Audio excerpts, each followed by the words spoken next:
Nós vamos falar sobre o ministério dos anjos no tempo do fim. Vamos lá. Mateus 11:7 diz assim: Ao partirem, Jesus começou a falar às multidões a respeito de João, o Batista para os íntimos. Aí ele diz: Que fostes ver no deserto? Um caniço agitado pelo vento? Mas o que fostes ver? Um homem trajado de roupas finas? Aqueles que vestem roupas finas estão nos palácios dos reis. Então o que fostes ver? Um profeta? Sim, vos digo, e muito mais que um profeta. Esse é aquele de quem está escrito: Estou enviando à tua frente o meu mensageiro. Aleluia. Que preparará o teu caminho diante de ti.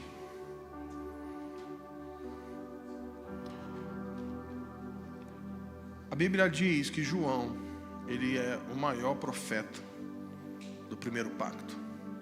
E isso dá uma certa apavorada, porque não sei se você já considerou isso, que se está dizendo que João é o maior profeta do primeiro pacto, significa que João é maior que Moisés, que Daniel, que Davi e que Abraão. João é grande, mas grande com força. E o interessante é que quantos milagres João fez? Tempo. Nenhum. Quantas profecias futurísticas João tem? Quantas coisas ele profetizou sobre o futuro? Nenhuma. É forte. E ele ainda assim é o maior. E tem uma palavra aqui que é muito importante, que é no versículo 10. É Jesus que está dizendo. Diz assim: esse é aquele de quem está escrito. Então ele está citando Isaías 40. Estou enviando à tua frente o meu. Essa palavra aqui, mensageiro, é anjo. Se você pega as Bíblias mais rebuscadas, as Almeidas antigas, você vai ver que está lá: enviarei o meu anjo. Não está aí? Qual que é a versão que você pegou aí? Do Strong, né? É Ângelo no grego, né? O Ângelo até na minha pregação em Curitiba me persegue. E olha que loucura. Jesus está dizendo que o ministério profético de João Batista é o ministério de um anjo. E aqui vamos abrir a porta da doideira. E eu vim aqui para dizer uma coisa para vocês, talvez vocês não saibam. Anjo é uma tarefa espiritual. Porque a gente tem a mania de chamar toda criatura celeste de anjo, mas isso não é verdade. Nos céus tem muitas posições. Tem arcanjo, tem querubim, tem príncipes, poderes, tem hostes e tem anjos. Nem todas as criaturas são anjos. Exemplo: no mundo pentecostal é muito comum as pessoas falarem: o anjo Miguel apareceu para mim aqui no culto. Essa frase tem muitos erros. Muitos erros na mesma frase. Primeiro que Miguel não é um anjo. Miguel é um arcanjo. Porque Miguel nunca foi enviado para carregar uma mensagem. Miguel só aparece para brigar. Ele tem uma tarefa específica. Segundo que Miguel é o príncipe de Israel e ele não vem no Brasil. Nunca. Mas eu vi Miguel. Viu? Não. Ele apareceu aqui? Não. Mas eu sentiu errado. A Bíblia diz que Miguel é o arcanjo que luta por Israel. E ele está agora, exatamente agora, lutando nos céus de Jerusalém. E ele não está no Brasil. Mas nos céus tem anjos. E o que é um anjo? É uma função. é alguém que é enviado do trono como objetivo carregar uma mensagem. Os anjos são carteiros de Deus.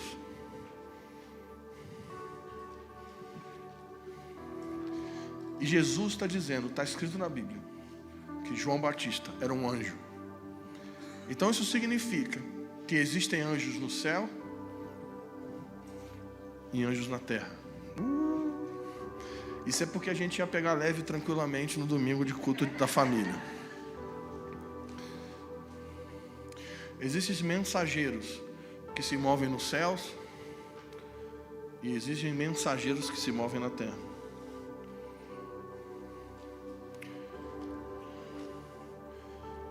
E Jesus está falando sobre João, dizendo que é o seguinte: por que ele é o profeta dos profetas? Porque é esse que Isaías profetizou queria ter uma função específica, preparar o caminho do Senhor, habilitar um povo preparado para Jesus. Quem está comigo ainda? Beleza? Hebreus vai dizer o seguinte: que os anjos são ventos e labaredas de fogo. Tipo, um silêncio mortal, né? Caiu um negócio. Repita comigo: anjos são ventos e labaredas de fogo. Então, vamos lá, vamos a perguntas catológicas, técnicas e teológicas de alto nível. Por que anjos são labaredas de fogo? Porque a Bíblia diz que Deus é fogo consumidor. E a sala do trono é uma sala em chamas. Porque a Bíblia diz que o trono de Deus está em chamas, pegando fogo. As rodas do trono são rodas incandescentes. Do trono, Daniel diz que sai um rio de fogo. Diante do trono existem 4 seres viventes, 4 querubins, que são como carvão aceso. Diante do trono tem 7 chamas acesas. À destra do trono tem um homem, um judeu de carne e osso, e os seus olhos estão queimando. E sabe por que os olhos de Jesus queimam? Não é porque os olhos dele queimam, é porque Jesus tem um corpo de carne e osso glorioso, mas o seu interior é puro fogo. O fogo dos seus olhos é apenas uma janela daquilo que está dentro dele, porque ele é Deus encarnado. Eu acabei de sair das orientações da minha esposa.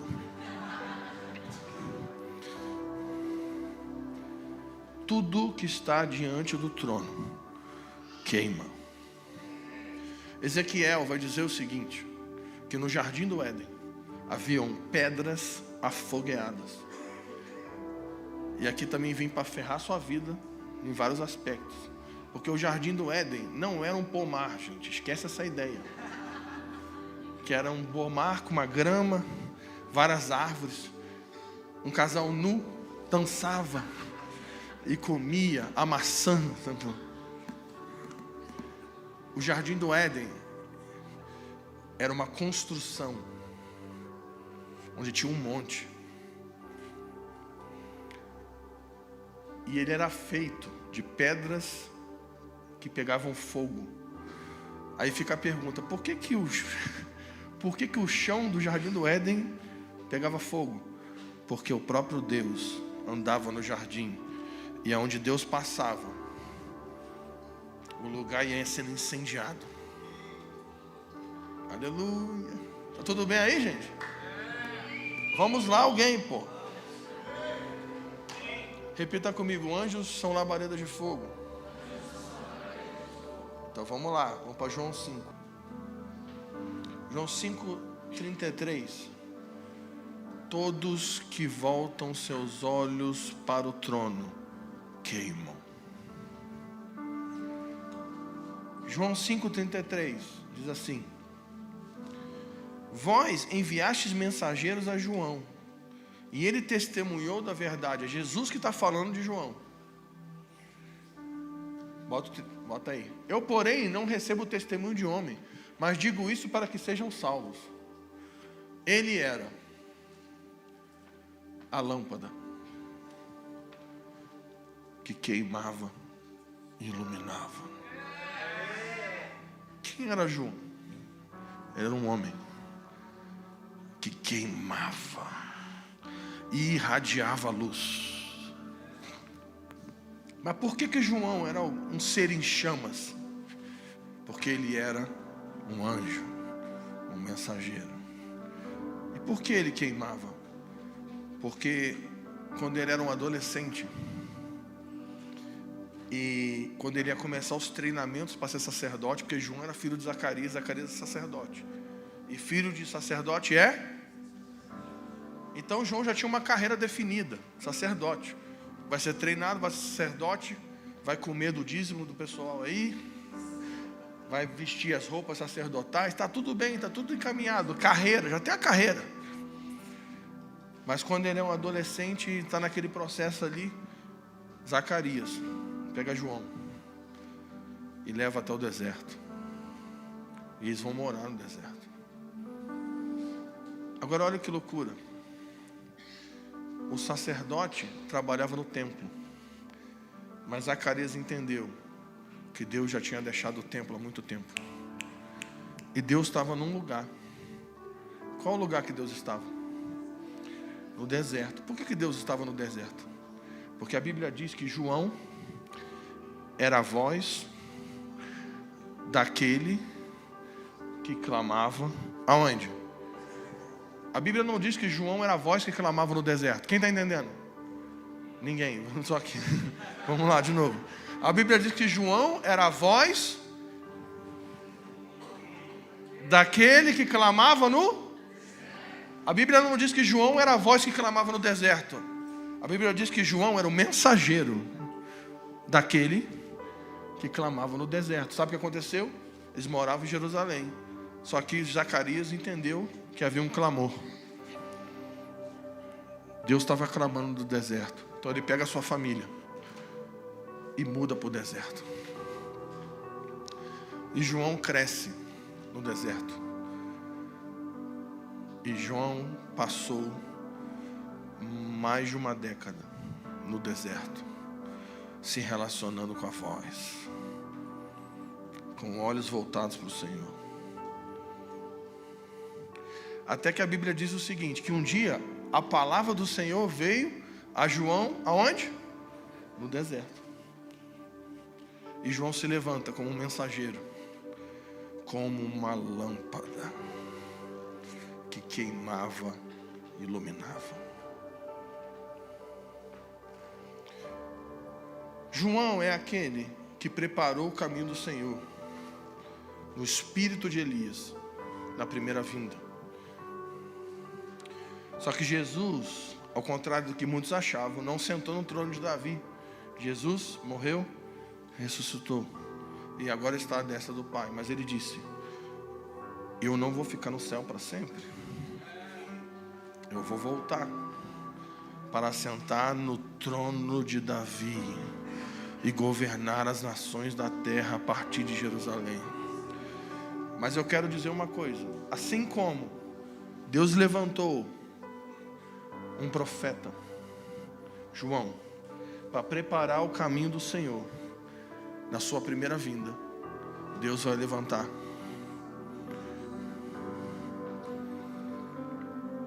uma companhia profética no tempo do fim, que vai preparar o caminho da segunda vinda de Jesus.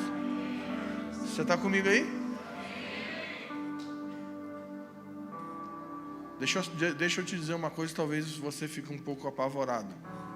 Às vezes a gente lê a vida dos profetas no Antigo Testamento, a gente fica com medo, porque o negócio era alto. E eu vim aqui para dizer uma coisa. Os dias mais poderosos do ministério profético não são o Antigo Testamento. É o tempo do fim. Eu não estou dizendo que os profetas daqui para frente vão profetizar coisas no mesmo peso da Bíblia.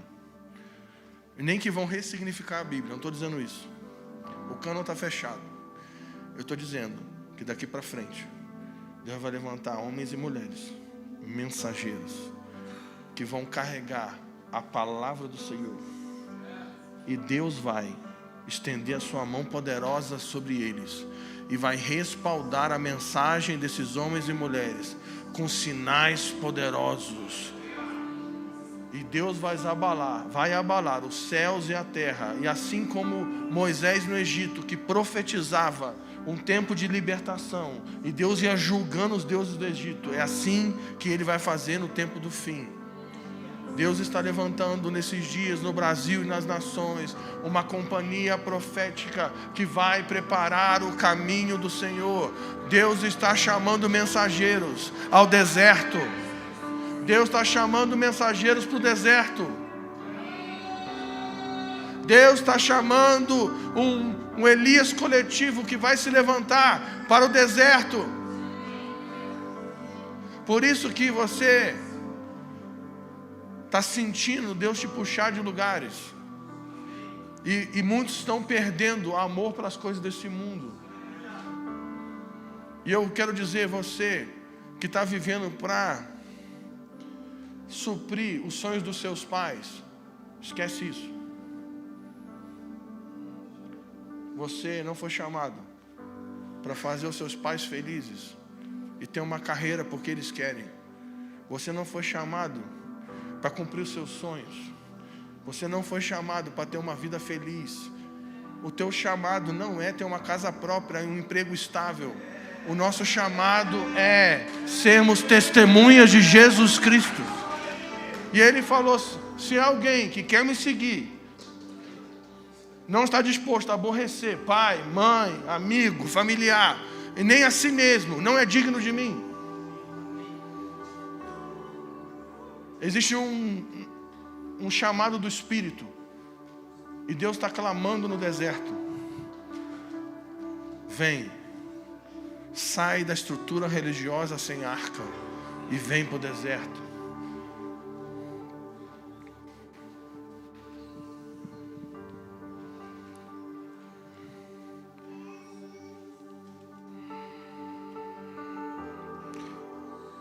E eu quero te mostrar uma coisa sobre o ministério dos anjos. Em Lucas capítulo 1. E que o Senhor nos ajude agora nessa loucura que a gente está se metendo aqui. Qual é o ministério dos mensageiros? O que faz um mensageiro? Como um mensageiro é formado? Eu vou agora ensinar como você se tornar uma testemunha profética. Deixa eu fazer uma pergunta técnica. Quem é o anjo mais famoso da Bíblia? Gabriel, muito bom. Gabriel é o anjo mais famoso da Bíblia, sim ou não? Aleluia. Todos concordam? Beleza. Até porque é o único da Bíblia. Por isso que é o mais famoso. E ele é o Power Ranger vermelho, Braddock Samurai Super Saiyajin. Porque pensa, Deus um dia resolveu enviar um mensageiro para anunciar a encarnação de Jesus. Acho que ele ia enviar um mensageiro de segunda classe, qualquer um. O Zé da esquina. Não, ele falou assim, vem Gabriel, você é o cara, você é o melhor que nós temos. Imagina, Deus está no trono. Ele falou assim, eu preciso enviar uma mensagem para a terra. Eu vou soprar o meu espírito sobre a criação mais uma vez, como em Gênesis 1. E Jesus vai encarnar. E eu preciso de alguém para anunciar isso. Eu confio em você. Então vai, Gabriel. Gabriel é o anjo mais famoso da Bíblia. E em Lucas 1, é um momento que Gabriel aparece para Zacarias. Ele aparece para anunciar o nascimento de João Batista. E aí no versículo 18, vamos ler para te pegar o contexto aqui. Vamos ler o 15, Lucas 1:15. E aí a gente vai lendo e seja o que Deus quiser. Gabriel está anunciando que João Batista vai nascer. E ele está falando sobre João Batista. E aí diz assim: porque ele, ou seja, João Batista, aquele que irá preparar o caminho do Senhor, ele será grande diante do Senhor, não beberá vinho, nem bebida forte, será cheio do Espírito Santo desde o ventre da sua mãe. Só uma pausa aqui que não tem nada a ver com a mensagem, mas a gente está seguindo o flow. Quem já leu isso aqui e já ficou apavorado? Que o João Batista foi cheio do Espírito Santo no ventre da mãe. Pergunta, como é que faz para ser cheio do Espírito Santo no ventre da mãe? Eu já fiquei aqui, falei, Deus, me ajuda a melhorar, porque... Não sei se você lembra. Olha a sequência, hein? Presta atenção, vou falar rápido. Gabriel aparece para Zacarias, anuncia João Batista. O Zacarias, que é sacerdote, que é profissional da fé, líder religioso, especialista da Torá, ele não acredita, sem vergonha. E aí Deus emudece Zacarias. E ele chega em casa e fala a nível Bob Sorg, ele escreve. Foi uma piada interna. Mas aí ele chega e escreve para Isabel e fala, o anjo apareceu lá e falou que ele vai ter um filho e ele vai ser um profeta. Isabel acredita. Sabe por que Deus emudeceu Zacarias? Para que a sua incredulidade não contaminasse Isabel. Nesses dias, Deus está emudecendo alguns e abrindo a boca de outros. Quem está entendendo? Beleza. Aí, Gabriel sai da casa sai do encontro com Zacarias e vai para a casa de... Vocês não lêem a Bíblia não, gente? De quem? Maria. 6 meses depois ele pousa para Maria. Pousa em Maria. Aí fala, vai nascer o Messias aí. Pergunta, quem era mais difícil de acontecer? Zacarias ter uma relação sexual com Isabel e nascer um filho? Ou um filho nascer do Espírito Santo em Maria? Qual que era mais difícil? Maria. Mas Maria duvidou? Maria creu. Está todo mundo comigo? Está acompanhando o raciocínio? Aí Maria sai do encontro com o anjo e ela viaja e vai para a casa de quem? Isabel. E uma adolescente entra na casa do sacerdote mudo. E quando ela entra, ela saúda, Shalom. Quando ela entra e saúda a casa do sacerdote mudo, com Shalom, o Espírito do Cristo, que estava em Maria, batiza João, que estava dentro de Isabel. E a Bíblia diz que Isabel foi cheia do Espírito Santo e a criança pulava. Agora vem comigo. Vem comigo. Maria está profetizando para Isabel. Isabel é cheia do Espírito Santo. Isabel começa a profetizar sobre Cristo. E Zacarias está mudo assistindo. Quem está entendendo? Nesses dias, Deus está emudecendo os incrédulos. Está empoderando os improváveis. Quem está comigo? Então João é cheio do Espírito. Mas vamos voltar aqui para a nossa sequência. Versículo 16. Lucas 1:16. E ele, João Batista, converterá ao Senhor, seu Deus, muitos israelitas, irá diante do Senhor no espírito e poder de Elias, ou seja, o espírito profético vai estar sobre João, o mesmo espírito que estava sobre Elias, para reconduzir o coração dos pais aos filhos, dos rebeldes à prudência dos justos, a fim de constituir um povo preparado para o Senhor. E aqui mais um adendo. O que é preparar o caminho do Senhor? É habilitar um povo preparado para a sua vinda. O Senhor está nos chamando nesses dias para preparar o seu caminho. Sabe como? Discipulando pessoas, investindo em pessoas, pastoreando pessoas, alimentando pessoas com o alimento certo. Lembra da parábola lá de Mateus? Bendito é aquele servo que quando o Senhor voltar, ele vai estar alimentando com o alimento certo, para que quando Jesus venha, exista um povo preparado para a sua vinda. E aí, nós estamos aonde? No versículo 18. Então Zacarias perguntou ao anjo: como terei certeza disso? Incrédulo, safado, sem vergonha. Pois sou velho e minha mulher também tem idade avançada. E aí, por causa disso, ele fica mudo. Então, a partir de agora, a introdução da palavra acabou. Agora nós vamos para a palavra. Vamos lá, alguém. E aí agora, Gabriel, o anjo, vai tomar a palavra. Porque agora sim, agora quem vai falar que sou eu. Porque você está mudo. Nesse momento, Zacarias fica mudo. Mas o mensageiro do Senhor libera a mensagem. Aí, bota aqui o versículo aqui para nós aqui. E o anjo lhe respondeu. A mesma palavra aqui para anjo, ângelo, é a mesma palavra lá em Mateus 11 para anjo de João. Então, como eu disse, existem anjos na terra, mensageiros na terra e mensageiros no céu. Todo mundo entendeu isso? Vocês entenderam que João não era um anjo que tinha carne e osso, era um homem, né? Todo mundo entendeu isso aqui, né? Se alguém sair daqui dizendo que eu falei que João não era homem, eu vou passar mal, hein? Então tá, vamos lá. E o anjo lhe respondeu. Agora ele vai dar patente, ó. Preste atenção, porque olha só, Gabriel falou e Zacarias duvidou, sim ou não?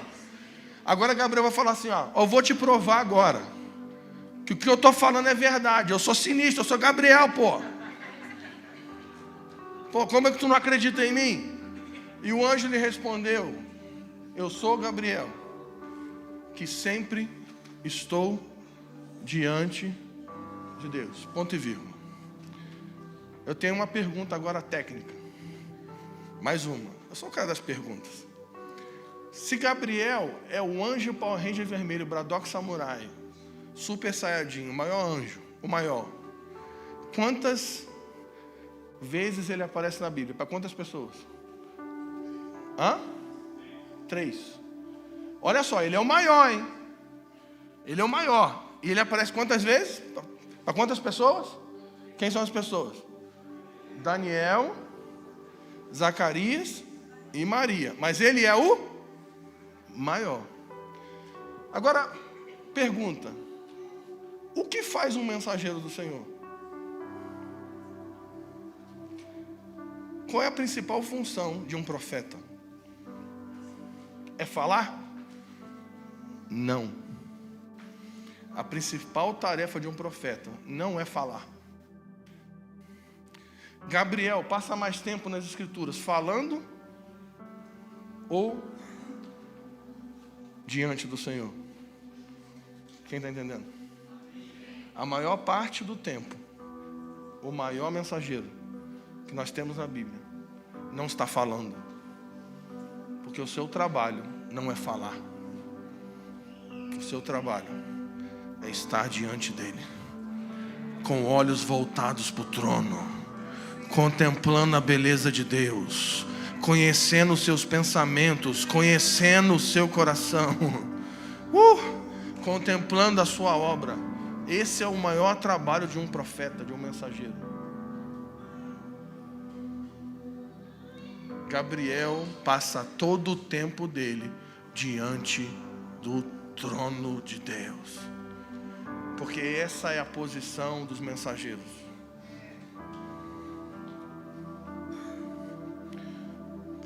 Um dos maiores profetas da Bíblia, Davi, ele deixa isso registrado em Salmos 27:4. A gente está rodando em Davi esses dias aí, né? Davi fala em 20, bota Salmos 27:4 aí.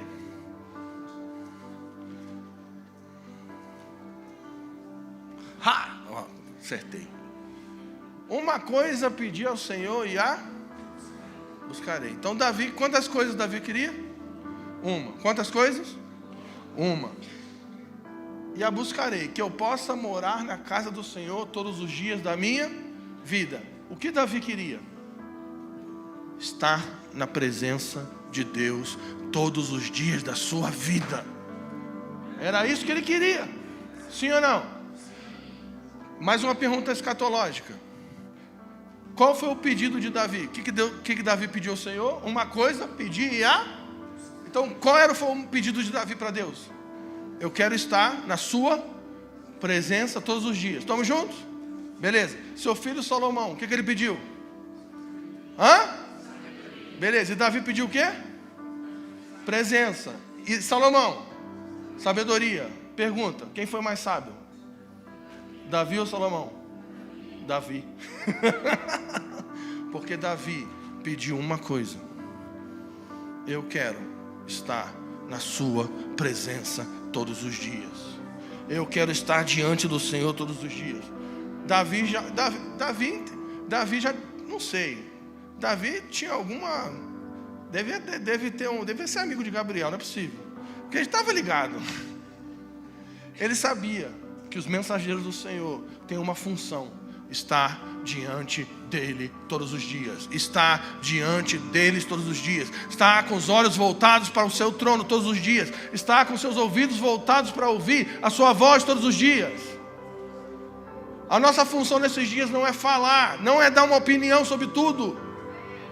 O ministério profético não tem que dar uma opinião sobre cada coisa que acontece no mundo. Profetas não falam quando querem. Profetas não falam o que querem. Mensageiros do Senhor só falam o que estão autorizados a falar. O nosso trabalho principal não é ficar falando. O nosso trabalho é estar diante dele. Então Davi, bota o Davi aí, pô. Pediu uma coisa e a buscarei, que eu possa morar na casa do Senhor todos os dias da minha vida. Lembra do para? Quando tiver um para, rabisca. Por quê? Porque tem duas coisas que não é pecado rabiscar. Uma é a Bíblia e outra é o corpo. Vamos seguir? Para que Davi queria estar na presença todos os dias? Para contemplar a beleza do Senhor. Davi todos os dias tirava os olhos daquilo que estava acontecendo ao redor dele, para voltar os seus olhos para a beleza do Senhor. E Davi não tinha quase nada para fazer. Tinha ou não tinha? Davi tinha coisa para caraca para fazer, ele era rei. E tinha um monte de filhos, tudo endemoniado. Tinha exército, tinha um monte de coisa para resolver. E tinha um monte de mulher. E o pior, se ele tinha um monte de mulher, ele tinha um monte de sogra. Tu imagina, a vida de Davi era difícil. Davi tinha um monte de coisa para resolver. Exército, é o templo que tem que construir, levanta oferta, e é tributo. E aí o cara quer atacar, e aí tem que o músico lá do tabernáculo, o baterista, fez besteira, aí tem que disciplinar o baterista. E além disso, Davi, ele era o líder da companhia de videntes. Ele liderava os videntes, os profetas, no tabernáculo. Davi tinha muita coisa para fazer. Só que todos os dias da sua vida, Davi parava tudo que ele estava fazendo para se voltar para esse lugar chamado presença de Deus e contemplar a beleza do Senhor. Todos os dias ele fazia isso. Agora, vem a parte mais sinistra, que é aqui agora. Todos os dias ele queria... Não, calma, não, volta. Essa é a parte mais sinistra, fica aqui. Para contemplar a beleza do Senhor. E a melhor palavra aqui é inquirir. Fazer perguntas. Olha que doideira. Davi não apenas queria contemplar a beleza do Senhor, mas ele queria entrevistar Deus na sua presença. Fazer perguntas. E aqui vem a parte pior e a mais agressiva. Ele contemplava a beleza do Senhor e inquiria aonde? Aonde? No céu? Aí vem a pergunta escatológica, mais uma. Davi todos os dias se voltava para o templo do Senhor. E aqui vem mais uma pergunta. São muitas perguntas. Parece a escola dominical. No tempo de Davi tinha templo? Sim ou não? Não. Tinha tabernáculo. Essa palavra no hebraico é templo. Não é sucá, não é sucó. Scott. É templo. Que templo é esse? Que Davi todos os dias se voltava para olhar. Todos os dias Davi tirava os olhos do mundo, da normalidade da vida, e voltava os seus olhos para o templo celeste, para o conselho do Senhor. O lugar que Jeremias, Jeremias 23, quando ele está profetizando, ele está resistindo os falsos profetas, e ele está dizendo, vocês estão falando coisas do seu coração enganoso. E ele faz uma pergunta para os falsos profetas: quem de vocês esteve no conselho do Senhor e viu e ouviu a sua palavra? O nosso lugar dos mensageiros, da companhia que vai preparar o caminho do Senhor, é o conselho do Senhor, a sala do trono.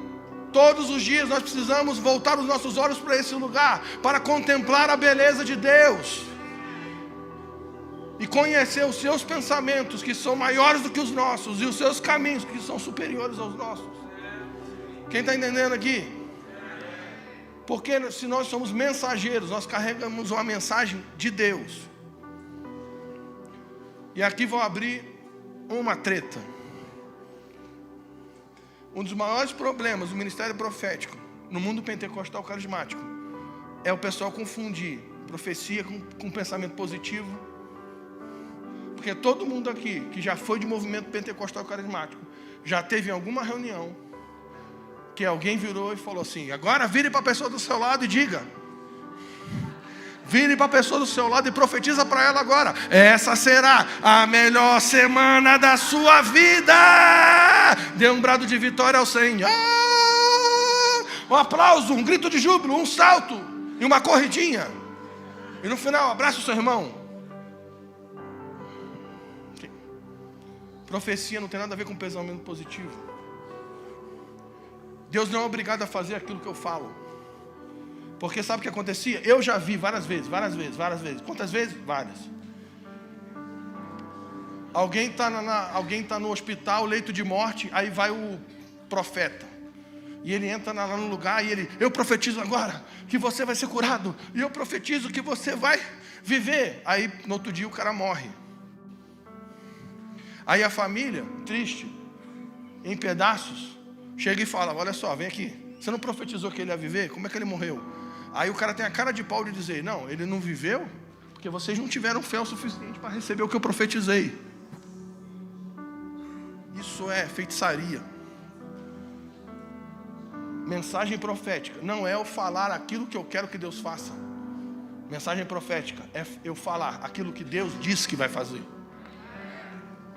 Só que só pode falar em nome do Senhor quem está diante dele e conhece o seu coração, conhece a sua voz, conhece os seus pensamentos.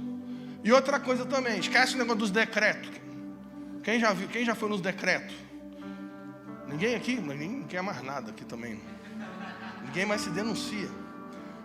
Nunca ninguém foi? Vamos para a praça, vamos jogar um sal no chão, um vinho, um chofar. Nunca jogou um salzinho, nunca ungiu a cidade. Nunca deu as 7 voltas num lugar. Começa a se entregar aqui, ó. Nunca deu uma machadinha para Jesus, sendo que Jesus nunca esteve lá. E aí o pessoal fala assim: nós decretamos agora que essa cidade é do Senhor, e nós decretamos que nós vamos tomar a política, e nós decretamos a queda dos políticos corruptos. E sabe o que é o melhor? Que os corruptos estão aí até hoje, e o pessoal está decretando isso todo ano. Sabe por quê? Porque Deus não é o Papai Noel, que você manda um recadinho, bota um recadinho no sapatinho, e ele tem que fazer o que você quer. Deus é o soberano rei de todo o universo. Ele só faz o que ele quer fazer. Ele não é obrigado a fazer o que você quer. Você pode fazer pirraça à vontade. Deus não é você, que o teu filho faz pirraça no shopping e você dá o que ele quer para ele ficar quieto. Deus não faz isso. Deus açoita os seus filhos que ama, para que eles experimentem a sua santificação. Fica a dica aí, quem tem filho já vai recebendo. Aleluia. Tá tudo bem? Eu sou de um movimento que é bem legal com criança em culto. Que é assim, nós somos uma família. Se nós somos uma família, se a tua criança grita no culto, eu mando ela calar a boca. Mas você não pode falar assim com meu filho. Posso, nós é família. Somos corpo. Assim, ué. Não tem nada a ver com a palavra, mas voltando. Lucas 1:19. Não, agora a introdução acabou mesmo. Agora vamos para a palavra de verdade. Senhor Jesus. Para o pessoal ir lá lutar pelos livros. Bota o Lucas 1 aí de novo. Lucas 1:19. Não, funcionou agora. Presta atenção. O ministério dos mensageiros do Senhor. E o mensageiro lhe respondeu: eu sou Gabriel, que sempre estou diante do Senhor Deus, e fui enviado para falar. Pausa aqui de novo. O Gabriel aqui tem quase os 5 ministérios. Porque a palavra anjo é mensageiro, que é a mesma palavra para profeta. Estamos juntos? E essa palavra aí, enviado, é apóstolo. Então ele está dizendo: eu sou mensageiro, que estou sempre na presença do Senhor. Por isso, a partir desse lugar chamado presença, eu sou enviado para falar. Então, os mensageiros de Deus só falam quando são enviados para falar. E na missão de Deus não existe autoenvio. Vou repetir para ficar claro. Não existe autoenvio. Você não acorda de manhã e fala: senti de Deus e de ir em Brasília, ir lá no museu do JK e derrubar o principado da nação. Me ajuda a melhorar. Você precisa ser enviado do Senhor para se mover na missão. E não existe autoenvio. O envio é sempre a partir de um lugar chamado presença. E quem respalda o envio é a igreja. Porque a igreja é a missão de Deus em movimento na terra. Quem está entendendo? Gabriel só pode falar quando ele é enviado para falar. E ele só pode falar aquilo que Deus autoriza ele a falar. Quem está entendendo? Eu não sou obrigado a responder todas as suas dúvidas da caixinha de perguntas do Instagram. Eu não tenho que dar uma opinião sobre tudo. Outro dia me perguntaram: o que você acha de igreja no metaverso? Eu não acho nada. A única coisa que eu sempre respondo, você já pode perguntar, eu vou responder todos os dias: tudo fala? Não, só isso. Mas o que você acha da guerra da Rússia? Não acho nada. Qual é a palavra que você tem para o Brasil que vai mudar as nações? Nenhuma. Você não tem que falar aquilo que te perguntam. Você, o mensageiro de Deus, só fala quando ele é enviado e autorizado para falar. Guarda as suas opiniões para você. E fala daquilo que você está vendo e ouvindo no lugar da presença. Aleluia. Até cantar um espontâneo. E ele é enviado para te falar. E aqui ele tem o terceiro ministério. Ele é enviado para falar e dar essas boas novas. O que significa a palavra boas novas? Evangelho. Então Gabriel é bom pra caraca. Eu falei que ele era ninja. Ele é profeta no céu. Ele é apóstolo e ele ainda é evangelista. Ele ainda evangeliza Zacarias. E eu quero dizer uma coisa.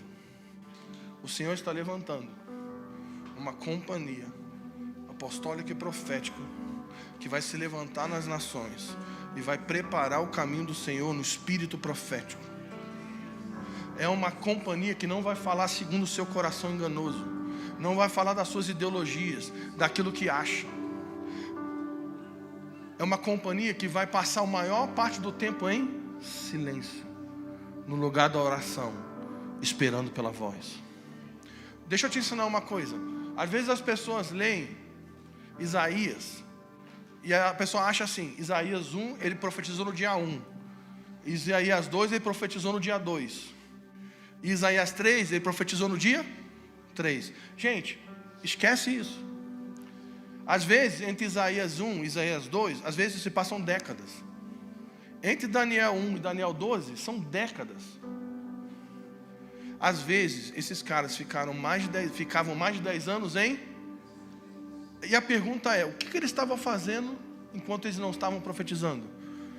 Com os olhos voltados para o Senhor, no lugar da presença, se relacionando com a voz, conhecendo a mente do Senhor, contemplando a sua beleza, fazendo perguntas para Deus, investigando Cristo por meio das Escrituras, investigando Cristo por meio da oração, até que chegava um dia que o Senhor autorizava eles a falar.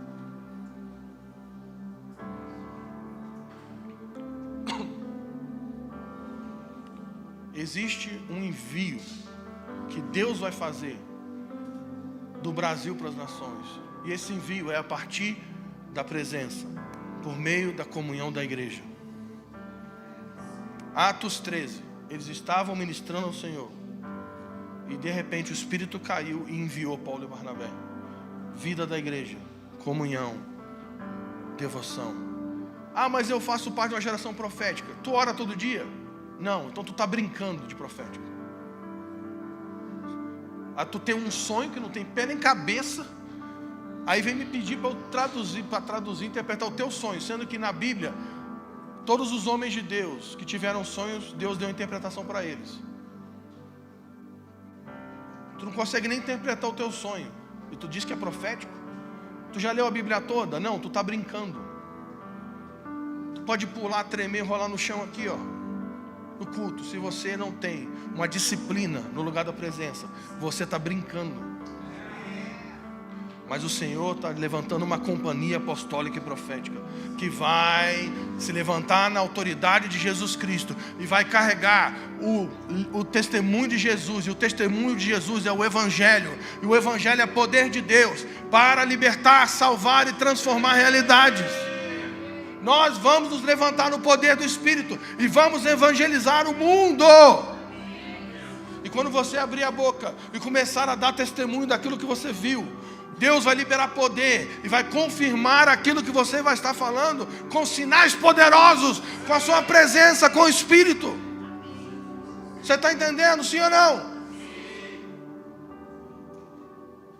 Basta você falar daquilo que viu e ouviu, e Deus vai fazer o resto. Vou contar um testemunho que me impactou. Eu sou chato e eu sou velho. E eu gosto de ficar em casa. E eu uso Crocs. Porque não é bom? Crocs é bom. Porque Vans é o tênis do avivamento. Mas é duro que só essa praga. Porque agora eu sou church. Eu sou uma cópia de Jesus. Eu uso Vans.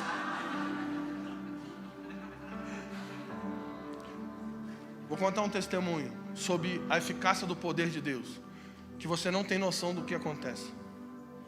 Uma vez eu estava no Desescope pregando, e eu estava pregando lá, e eu comecei a falar sobre o Evangelho de Jesus. Eu comecei a gritar no microfone igual um retardado. Só que lá, assim, é um pouco estranho, porque você imagina, no culto tem 500 pessoas no culto, às vezes tem 5.000 assistindo online. Então você não sabe se tu prega para a câmera ou tu prega para quem está ali. E aí eu estou pregando o Evangelho, falando de Jesus, Jesus do nada me deu uma doideira. E eu virei para a câmera e falei assim, eu não lembro o nome da pessoa, mas eu falei, você fulana de tal, que está acontecendo isso na tua vida, que eu também não lembro. E eu comecei a falar, Jesus está entrando aí onde você está agora. e está chamando você para Ele. E comecei a falar sobre aquilo que estava acontecendo com ela, os problemas dela, e comecei a pregar. E Jesus, eu comecei a pregar para a câmera e todo mundo me olhando. Só que assim, é maravilhoso, porque você está profetizando e pregando Jesus no poder do Espírito, mas na tua cabeça fala assim, isso aí vai dar errado. Pô, se isso der errado, tu vai pagar mó micão, mano. Rede nacional. E se esse troço não for? E aí, beleza. Acabou. Fomos almoçar na mesa dos famosos, né? Nesse dia tava o Cantarino, estava na mesa. Estávamos conversando lá. E aí, tem um pastor do Desescope, que é o pastor do online.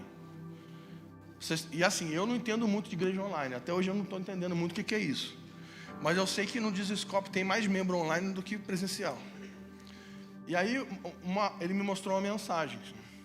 Tinha uma mulher num país da África, do interior, de uma aldeia lá, que não sei como, ninguém sabe. Estava assistindo o culto e eu falei o nome dela. E eu comecei a falar o que ela estava passando.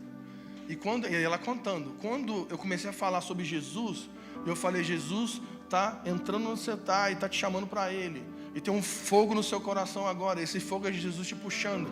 Ela começou a sentir um fogo e ela começou a chorar. E ela escrevendo no chat, eu entrego a minha vida para Jesus, eu quero Jesus, eu me converto para Jesus. E aí o pastor já entrou em contato com ela, fez um Zoom com ela e começou a discipular, e ela é membro da igreja até hoje. Mas gente, a única coisa que eu fiz foi falar de Jesus. E a gente não tem noção do nível do poder do Evangelho. O problema é que a gente está gastando tanto tempo olhando para o nosso umbigo. E está gastando muito pouco tempo olhando para Ele. E eu termino dizendo isso. O problema de Adão foi que ele descobriu que estava nu quando ele tirou os olhos do Senhor e voltou os olhos para si mesmo. O Senhor está nos chamando para fazer o caminho de volta. O espírito profético está caindo sobre o Brasil nesses dias e está nos convidando a tirar os olhos de nós mesmos e voltar os nossos olhos para o Senhor, porque os mensageiros proféticos são aqueles que estão diante dele todos os dias, constantemente diante dele. Essa comunidade está sendo chamada para ser um centro apostólico. Essa comunidade está sendo chamada para ser Antioquia, um lugar onde o Senhor é reverenciado, um lugar onde homens e mulheres são homens e mulheres de uma só coisa. Homens e mulheres que querem apenas uma coisa: estar na presença do Senhor todos os dias e contemplar a sua beleza, para conhecer o seu coração, conhecer os seus pensamentos. O Senhor está chamando essa comunidade para que esse lugar se torne um lugar secreto coletivo. Quem está entendendo? O maior chamado dessa comunidade não é ministrar pessoas, é ministrar o Senhor. Porque quando vocês entenderem isso e gerarem uma cultura de devoção coletiva, uma comunidade que tem olhos só para Ele, sabe o que vai acontecer? Vai acontecer exatamente o que aconteceu em Antioquia. Eles estavam de dia e de noite jejuando e orando, ministrando ao Senhor, e de repente o Espírito caiu em Antioquia, a presença de Deus caiu em Antioquia, e o Espírito separou Paulo e Barnabé, e enviou Paulo e Barnabé. Deus quer enviar pessoas a partir desse lugar chamado presença de Deus, para as nações da terra, para carregar o Evangelho de Deus. Mas nós vamos ter que entender que mensageiros não têm o chamado primário de falar. O chamado primário dos mensageiros é estar diante dele todos os dias. Todos os dias. Quem está entendendo aqui? Então eu vou terminar, e eu já falei isso 3 vezes. Você quer ser? Quantos querem fazer parte da companhia que vai preparar o caminho do Senhor? Quantos querem fazer parte dessa companhia profética? Então todos os dias, você tem que tirar um tempo da sua vida para estar com Ele. Ah, mas eu oro sempre. A pessoa que diz que ora sempre, o que ela está dizendo é, eu não oro nunca. E aí às vezes a pessoa fala, ah, mas eu não tenho tempo para orar. Cala a boca! Você tem tempo para comer, pô. Tem tempo para dormir. Tem tempo para transar, os casados. Amém, um amém. Um amém enfático. Casados. Importante, né, que os bateristas ouçam. Uma piada. Você repara que eu tenho muitos traumas com baterista. Né? A gente arruma tempo para tudo que é vital. Nós vamos ter que ter disciplina na presença. E sabe o que vai acontecer? Vou quebrar o romantismo agora do lugar secreto. Vai ter dia que você vai acordar e você vai estar com paixão por Jesus. E você vai estar ali, caramba, eu não vejo a hora de abrir minha Bíblia e contemplar a Ele. E naquele dia você vai estar, mas vai ter dia, filho, que você não vai ter vontade de fazer isso não. Vai ter dia que tua mulher brigou contigo, que tu tem um monte de boleto para pagar, tua cabeça está cheia de problema. Tem um dia que tu está com raiva, tem um dia que tu está triste e tu não quer orar. Aí sabe o que você vai fazer? Tu vai orar sem querer mesmo. E tem dia que você não tem nem o que você falar. Você tem tanta dor, você está sofrendo tanto, você não tem nem o que falar. Sabe o que você faz? Apenas abre a sua Bíblia e diz, Senhor, eu não quero falar nada. Eu só quero estar aqui diante da sua presença. Fala comigo, Jesus. E vai ter dia que você vai querer ler a Bíblia. E vai ter dia que você não vai querer ler a Bíblia. Porque vai ter dia que você vai estar lendo Efésios. Uau, um mistério. Vai ter dia que você vai estar lendo Levítico, o livro do açougue, que é um monte de carne que move e sangue para lá. Aí você, caraca. E a genealogia? Não pula a genealogia. Nós repreendemos as pessoas que pulam a genealogia. Lá em casa tem um ministério lá. Meus filhos querem pular a genealogia. Eu falei, não pule. Nós vamos ter que ter disciplina. Todos os dias. Perseverando diante dEle. Todos os dias. No lugar secreto. Todos os dias. Pedindo coisas para Deus. E deixando Deus pedir coisas para nós. Todos os dias. Todas as vezes que você abre esse livro, a luz de Cristo transforma o seu ser. Se nós desenvolvemos uma disciplina na devoção, Deus vai levantar comunidades apostólicas, comunidades da presença.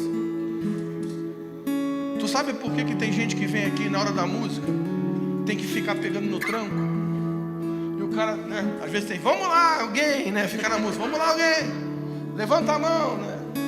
E o cara tá assim, aí o cara, quando ele pega no tranco, aí já tá acabando, né? Porque você não tem uma vida diante dele. Você é um turista na presença. Você só se encontra com ele no domingo e olhe lá. Mas a comunidade profética que Deus está levantando são pessoas que estão diante dele todos os dias, contemplando a sua beleza todos os dias.